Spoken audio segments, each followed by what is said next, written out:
আসসালামু আলাইকুম সুপ্রিয় দর্শক, SWF19 পেজ এবং ইউটিউব চ্যানেলের পক্ষ থেকে আপনাদের সকলকে স্বাগত। শুরু করছি আমাদের আরও একটি পর্ব।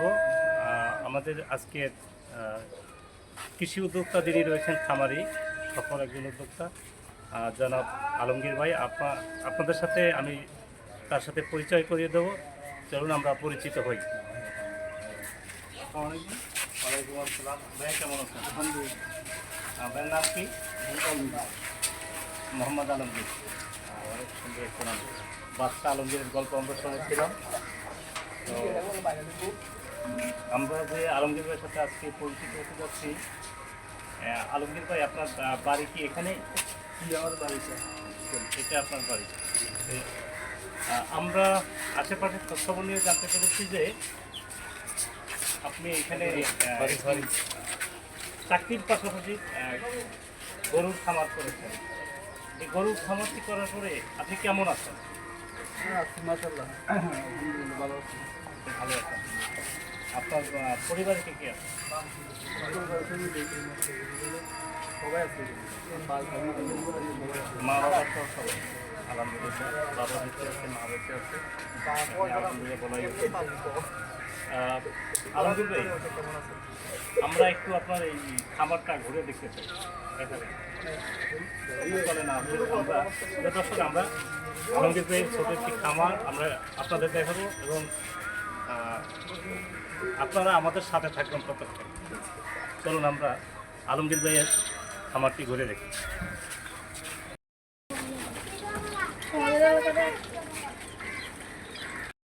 দর্শক, আমরা চলে এসেছি আমাদের প্রিয় আলমগীর ভাই, তার একটি খামার আছে। আপনারা দেখতে পাচ্ছেন সাদা সাদা কালা কালা। এই সাদা সাদা কালা কালা গানের সাথে যে আমরা পরিচিত, এবং এরকম সাদা সাদা কালা কালা গরুর খামার আছে আমাদের দেশে এত সুন্দর। যারা এই উদ্যোক্তা রয়েছেন, যারা আমাদেরকে এই সমস্ত খামার থেকে পিওর দুধগুলো আমরা আশেপাশে যারা আছে, যাদের খামার আছে, যারা দিয়ে থাকেন, এই খামারিদের কাছে আমরা কৃতজ্ঞ। প্রিয় দর্শক, আমরা চলে এসেছি খামারের মধ্যে। আলমগীর ভাই, আপনি আমাদেরকে এই গরুর সাথে পরিচয় করিয়ে দেবেন। এই যে গরুটা আছে আমার হাতের কাছে, এই গরুটা কোন জাতের গরু? ফ্রিজিয়ান গরু। সবগুলো কি ফ্রিজিয়ান? আদার্স কোনো ইয়া নাই? আপনার খামারে কতগুলো গরু আছে?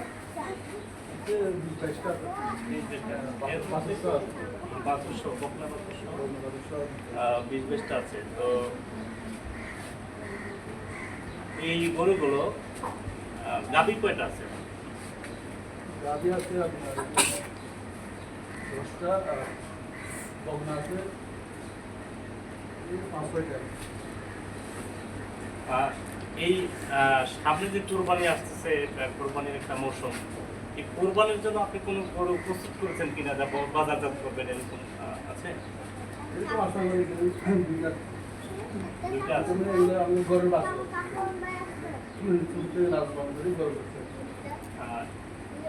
এটা কি আপনি শুধু ফার্মিং করেন নাকি অন্য কোনো? না, আমার চাকরি আছে, আমি চাকরির পাশাপাশি এটা করি। চাকরির পাশাপাশি, অর্থাৎ এখানে সময় দেওয়ার মতো আপনার আরো লোক আছে, ফ্যামিলিতে লোক আছে, আপনি চাকরিতে গেলে তারা সময় দিতে পারে। দর্শক, আমরা আরো একটু ঘুরে দেখবো খামারের ভিতরে গিয়ে। আমরা আরো একটু ঘুরে দেখবো।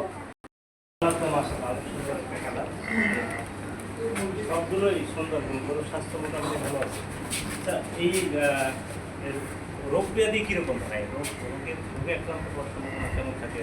রোগের তো মনে করেন এখানে ওই দুটো ভ্যাকসিন, তার বছরে দুটো ভ্যাকসিন হলো আমরা করে থাকি।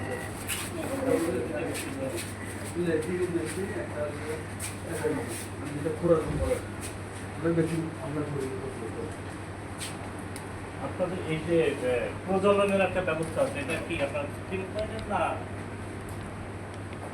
প্রজননটা কিভাবে হয়?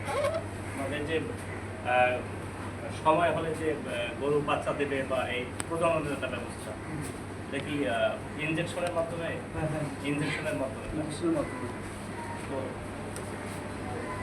এই গরুটা আপনার খামারে কতদিন আছে বা এই গরুটা থেকে বাচ্চা পেয়েছেন ওটা আমার এক বছর একটু কার্য হয়েছে এবং এটা 20-22 লিটার দুধ দিচ্ছে। এটা এটা নতুন নতুন বাচ্চা দিচ্ছে। এটা আপনার এই খামারের গরু এটা আমি কিনে আনছি আমি আমার খামারের গরু এটা এগুলো সব আমার নিজের খামার, নিজের বাস্তব। আচ্ছা, আমি আপনার বলবো এই যে কালো একটা গাভী আছে এরকম একটা গাভীর দাম কত? এগুলো তো আমাদের গাভীর দাম করতে গেলে আমাদের প্রচুর এগুলো মোটামুটি দাম।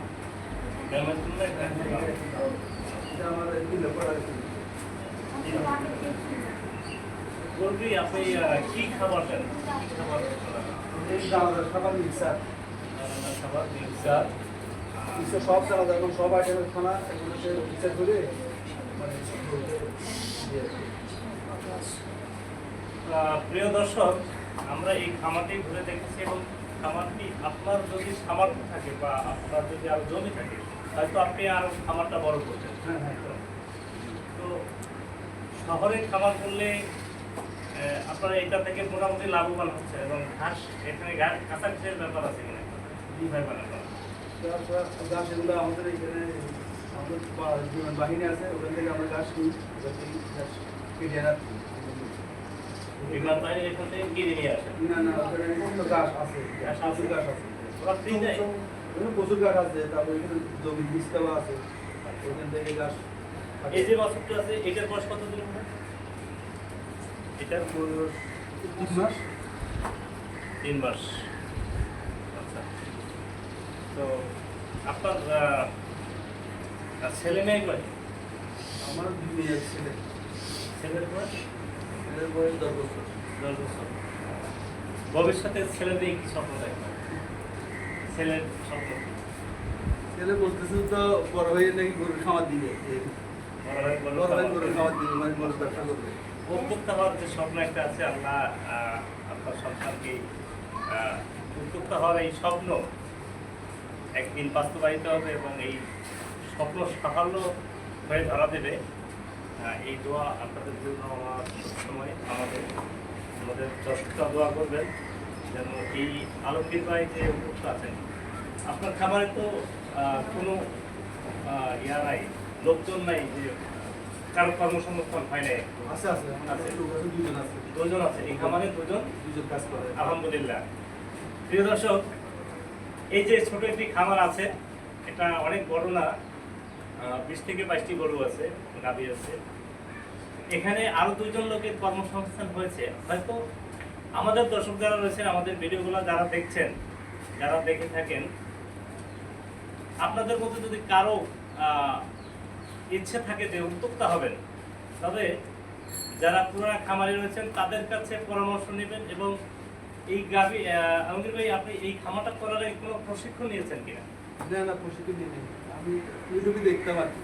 ইউটিউব দেখতেন? ইউটিউব দেখতাম ওখান থেকে দেখে আগ্রহ হয়েছে যে মানে আমি গরুর খাবার দিব মানে আমার একটা আশা ছিল স্বপ্ন ছিল স্বপ্ন ছিল। খামারের বয়স কত ছিল? 2 বছর 2 বছর। কয়টা দিয়ে শুরু করেছিলেন? এই 5-7টা দিয়ে 5-7টা দিয়ে শুরু করেছেন। আলহামদুলিল্লাহ 5-7টা গরু দিয়ে আলমগীর ভাই একটি খামার শুরু করেছেন এবং সেখান থেকে যে আলমগীর ভাইয়ের উঠে আসার একটা গল্প চাকরির পাশাপাশি। প্রিয় দর্শক আপনাদের উদ্দেশ্যে বলছি যে এই চাকরির পাশাপাশি আলমগীর ভাই একটি গরুর খামার দিয়েছেন এবং তার যে সন্তান আছে 10 বছর বয়স সেই সন্তান এই গরুর খামার করার স্বপ্ন দেখেন এবং সফল উদ্যোক্তা হওয়ার স্বপ্ন দেখেন। আপনারা ভাইয়ের এই সন্তানের জন্য সুসন্তানের জন্য এই দোয়াটাই করবেন যেন তার ভবিষ্যৎ উজ্জ্বল হয় এবং তিনি একজন সফল উদ্যোক্তা হয়ে এরকম গরুর খামার করে সমাজে সেবা দিতে পারে পিওর দুধটা যেন আপনাদেরকে পৌঁছে দিতে পারে প্রত্যেকটা সমাজে সমাজে এরকম খামারি যাতে তৈরি হয় আমরা সেই উদ্যোগ নিয়ে আপনাদের উৎসাহিত করার জন্য আমরা প্রতিনিয়ত ওই ভিডিও করে যাচ্ছি। শুধু আমাদের ভিডিও আপনারা দেখবেন এতটুকুই না আপনাদের মধ্যে যদি স্বপ্ন থাকে, এই স্বপ্ন আপনাকে দেখতে হবে। স্বপ্ন না দেখলে আপনি কখনোই সাফল্য আনতে পারবেন না। আপনার স্বপ্ন থাকলে এই স্বপ্ন একদিন বাস্তবায়িত হবে এবং এই স্বপ্ন সাফল্য হয়ে আপনাকে ধরা দেবে।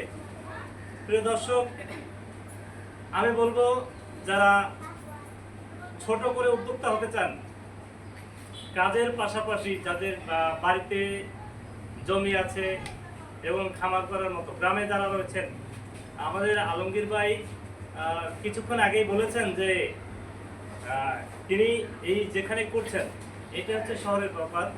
শহরে এখানে 2 ঘন্টা জমির অনেক মূল্য, এখানে ঘর ভাড়া দিলেও অনেক টাকা আসতো। হয়তো তিনি ওইটা না করে একটা ফার্মিং করেছেন এবং এই যে এখান থেকে যে দুধটা পিওর একটা দুধ, গরুর দুধ, পিওর একটা দুধ এখানে সমাজের ভিতরে আশেপাশে যারা রয়েছেন তাদের মধ্যে এই দুধটা পৌঁছে দিচ্ছেন। এই পিওর দুধটা খাওয়াও কিন্তু এটা আপনার ভাগ্যের ব্যাপার, আপনাদের ভাগ্যের ব্যাপার, আমার ভাগ্যের ব্যাপার।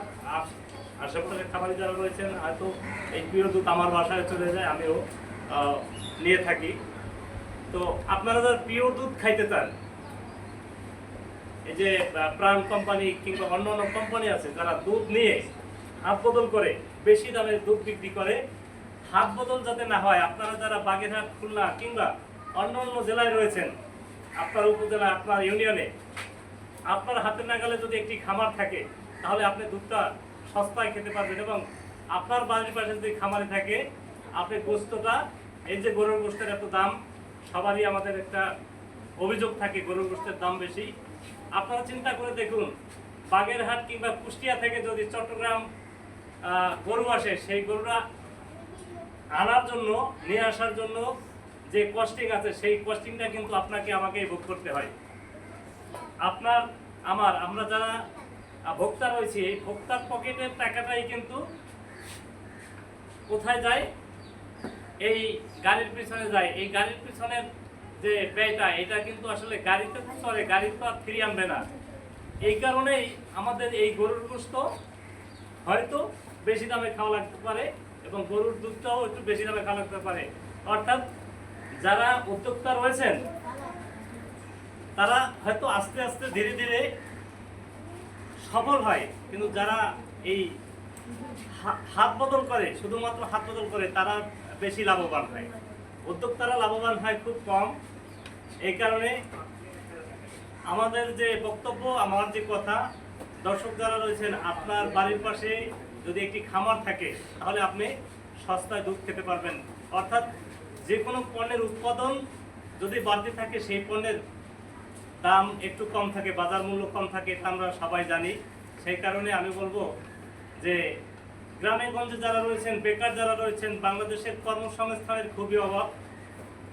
এই চাকরির পিছনে ছুটোছুটি না করে, বিদেশে ছুটোছুটি না করে, আপনারা যদি এই ফার্মিং করেন বা উপজেলার কৃষি কর্মকর্তা যারা রয়েছেন, তাদের এখানে উপজেলায়, প্রত্যেক উপজেলায় কৃষি কর্মকর্তা রয়েছেন, সেখানে প্রশিক্ষণের ব্যবস্থা থাকে যুব উন্নয়ন থেকে। এই যুব উন্নয়নের মাধ্যমে অনেক প্রশিক্ষণ নিয়ে আমরা অনেক গল্প শুনেছি যে তারা উদ্যোক্তা হয়েছেন এবং সফল হয়েছেন। আমি দর্শকদের উদ্দেশ্যে বলবো যে আপনি শুধু শুরু করলেই হবে না। আপনার এই আপনি যদি মুরগির ফার্ম করেন, সেখানে আপনার মুরগির জন্য যে একটা খামার নির্বাচন করা দরকার বা যেভাবে একটা ঘর তৈরি করা দরকার সেভাবে করা উচিত। এবং গরুর ফার্মের জন্য আপনি কি পরিমাণ জমি নেবেন, ওই পরিমাণ জমি এবং এই জমি বা ফার্ম নির্বাচন করতে হবে।